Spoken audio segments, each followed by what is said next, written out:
All right, welcome. So today I wanted to do a reaction video of the new Osmo 3 Pocket from a commercial videographer's perspective and a photographer's perspective to see how this thing stacks up against, mirrorless cameras and other options that are on the market. Is it worth the hype for that price? Should you move on? Is it just dog water? Let's find out. Things that I like the little thumb pad. I love it on my Nikon. It helps me navigate really quickly. I'm not sure what it's going to be used for. Obviously it's to actuate the motors and the... I love that this flips like the sidekicks, the phones back when I was 13 that my sister had, and I was super jealous. So. It looks so straightforward. There's almost no buttons. So far, immediately, my only gripe is lens interchangeability is a really big deal to me. But let's see what this thing has to offer. A pocket-sized gimbal camera I like the shot. that puts pro-grade stability and powerful imaging Pro-grade? right in the palm of your hand. It already says Pro-grade? Stability. Wait, pro-grade stability? Is that like the company pro-grade, like the memory cards? It says stability. I'm curious to see how the stabilization is on this because, obviously it is a gimbal in itself. Introducing DJI OSMO Pocket 3. See, if you look at the video immediately, the DJI Pocket 3 is going to be a very stabilized shot. I don't think they did this video shooting it with the DJI Pocket 3. There's some shaky video. That's funny that you noticed that. I'm immediately jealous of Homeboy right here because you already know he whipped that out of his back pocket. I could never do that with what you're looking at right here. It is a 12-pound rig. Yeah. I could obviously get atrocious quality, but man, I would love to just not have one of my arms falling off all the time from carrying this thing around. And obviously the Pocket is providing that for someone. With an upgraded 1-inch sensor and a 1-inch sensor. Oh! cinematic. It does look really good. Wait, hold up, rewind. I need to see the specs on that. 10-bit D-Log. Is that what that said? Yeah. Dude, okay. Here's my thing. That's acceptable. Here's my thing. 10-bit's awesome. 10-bit's awesome. But if you are a normal consumer, here's the thing about 10-bit video, is you either need Premiere Pro to have the brains to handle the 10-bit, or if you edit on CapCut or DaVinci Resolve or anything like that, a lot of the times you need a more premium version of those softwares to even touch 10-bit. And so you might be shooting yourself in the foot by filming 10-bit before your editor is ready for it. You also need a more premium version of you as an editor to handle 10-bit D-Log, so.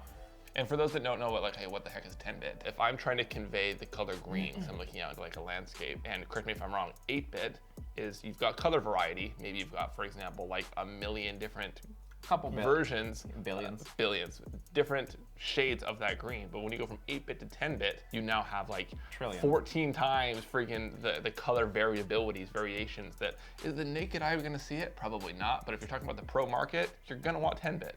Yeah, so for example, if you're shooting a shot and it's a whole bunch of evergreen trees, the higher the bit rate, the more variances in the color greens and yellows and those things between the pine needles and the leaves or whatever that you're shooting, you're going to be able to differentiate. There will be more depth in between the details.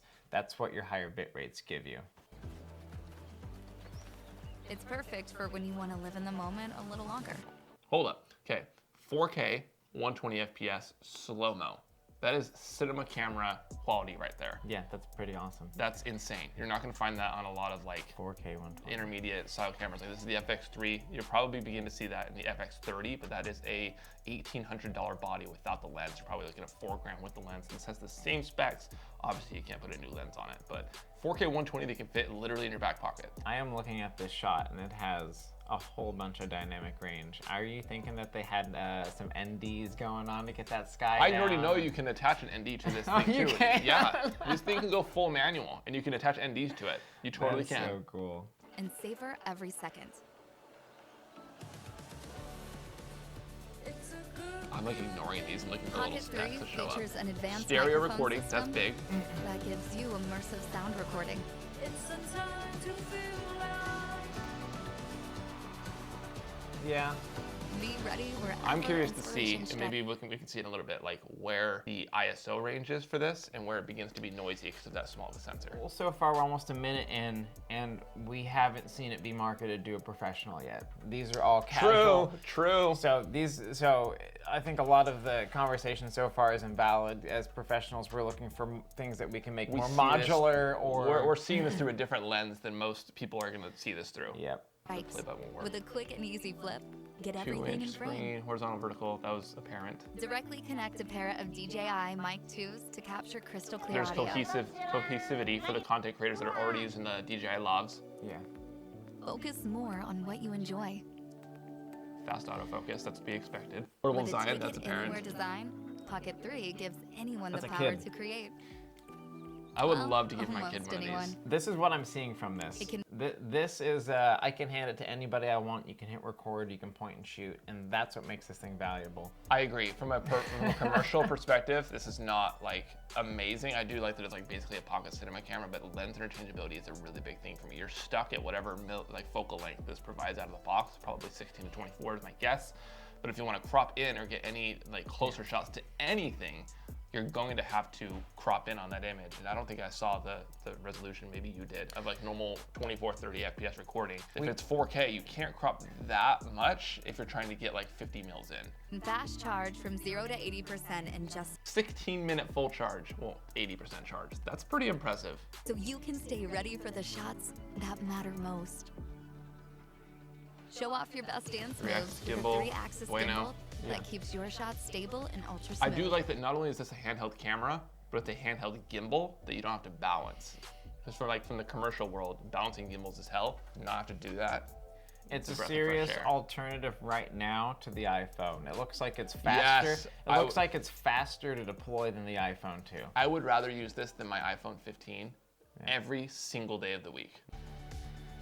Get unique angles with It's just the features same like as spin FPV shot. shot. I wonder if A there's new some face auto detect feature makes Active track, tracking that's effortless. big. I don't know how familiar you are with like what active track is, but basically tracking moving subjects so that if you're like doing a TikTok and you're walking back and forth across your kitchen, it's gonna be able to track you. I don't use it personally. I think it's a cool feature though. Yeah, it's tough. Yesterday, there was a guy on a mini bike drifting in the middle of the road, and remember that. I had my camera tracking him. It worked out completely well, but it was a risk I had to take in the moment. Would I be fast enough to manually focus on him moving that close in front of me that fast? And worrying about composition. Yeah, Like, yeah. So I decided at that point the technology would serve me to shoot an auto for tracking him. Letting you focus less on the camera and more on her. An additional battery handle ensures you'll have I do like it. I like that they got detachable batteries. That's big. So you don't have to like charge the whole unit when you need to swap out your battery. I do like that it seems like it could be a little more modular. He says you can pop some ND filters on it and Yep. you can remove and replace batteries. I wonder what else that you can rig this thing up to. I've seen And people do rollers with it. It's crazy. because it's coming in at around $600 price point after a memory card, right? Yep. $600. Is it going to be better $600 spent than $600 elsewhere? This versus like an entry-level mirrorless camera, I do think that this takes the cake because with the 4K 120, like the dang near cinema specs, No, because it doesn't teach you how to shoot. that's true. But You'll- also, you'll- like, do you want to learn how to shoot with a lens? If it's for vloggers and people that don't want to worry about how a camera works from the fundamentals, there's a market for that. But for me That's true. personally, If you're a solo content creator and you are not a videographer and you're focusing on the content being the thing that peaks out and not the quality of the video, this quality video from this is going to be excellent, and Yep, I absolutely. think that's going to be easy to deploy. Really, DJI has been really consistent, and they seem to have decent customer service if you have any issues. And the amount of resources on the internet, when you look into buying something that's like this, you have to see, is everybody else on the internet using it? You know, and with DJI, you can kind of guarantee Yeah. because it's such a big following as opposed to these smaller companies coming Yeah. out with similar things. So I think that there's probably a good place for this. And even my market, I can see as a photographer, if I'm on a shoot, I can hand this camera to anybody and just say hit the I go think button, that- walk around. my good friend, his name's AJ, he actually has a big old like FX3 rig, and he has this thing like mounted to the rig so he can get BTS of himself and doesn't have to have another person on set doing that for him. I think that's a smart use of it. That's cool. And it really, the size factor is what does it. You know, Yep. you can front pocket it. Even the GoPro Hero 12, it's big and square, and you're gonna have trouble getting that comfortably in places. This I'd rather will- have this over the GoPro. This will go for in that better. specific use Yep. case. Time to record it all. And it says Even I want to know after the the real-time sunsets, specs. the I'm creating assuming doesn't 4K is stop. the minimum, but if we could do like 5.3K, Osmo I would Pocket want to know 3 that. I don't is think this made has covered for that so any far. I can look moving in the moment. description. Okay, let me look in the description real quick. I want to get a quick idea of some specs here. Don't make me Google this, DJI. 20mm f2 lens, so 20 mil. If you want to go any further than that, like 50, 70, get punched up, like maybe you're at a concert and you want like a picture of the face of whoever's singing, you will not be able to get that unless you crop in like mad, and then you're losing resolution depending on what resolution it provides. But it's on a 1-inch sensor. Do we have to crop factor in that 20 millimeters? Is it going to be like a 2x crop factor on a 1-inch? Because what Micro Four Thirds is, I'm not going to do the math right here. Maybe it's 40 millimeters. We're not sure. Still, I mean, forgive me if I'm still not seeing the normal resolution for like just normal recording. So I mean, I Googled it and it looks like 4K. So like, you can only crop in so far before that turns into like 1080 or even a muddy 720, or you just have to physically get closer. So the biggest downfall I'm seeing of this Pocket 3 is that you can't change out the lens, but if you could, it has everything else. It looks like it's an easy user interface. I love that you can swap out batteries so quick. You can mount it to anything, and it's easy for like content creators that don't want to like carry around like a mirrorless body with like a lens. So I also think that having the camera on a stick has been a big thing in the past decade. We've been selfie sticking for so long that when I started getting into doing gimbals with I feel like that's kind of the evolution of it, is we like to put our cameras on top of the thing that we use, and this is a great option. So in consensus, do I recommend this? Absolutely. In fact, I could probably use one of these things. Should you be doing pro work on it? No, I don't think so. I think there are way better options for if you have a bigger budget than $510. $19 is what it was on DJI's website. But for consumers, BTS, vloggers, YouTubers, this is great. If you can record in 8-bit standard profiles, this I would recommend that. If not, this will cost you over $1,000 to get into to be editing your 10-bit. I'm glad that he touched on that. That's true. If you're planning on filming in 10-bit, know that you have to have an editor that will handle 10-bit, or you're going to have to send it off to an editor. Yeah. Premiere Pro or that DaVinci, shoots you in the foot. DaVinci Resolve. And then you have to pay $300 for Studio version, and even then you have to learn DaVinci Resolve and how that works. And that's already another learning curve on top of learning the Pocket 3. So it's a time investment and a monetary investment. I would shoot an 8-bit unless you're a professional. If you guys want to look into the Osmo Pocket 3, I will leave a link in the description below. But if you guys want us to react to anything else that DJI has brought to the table, go ahead and let us know. And you guys gotta stay creative.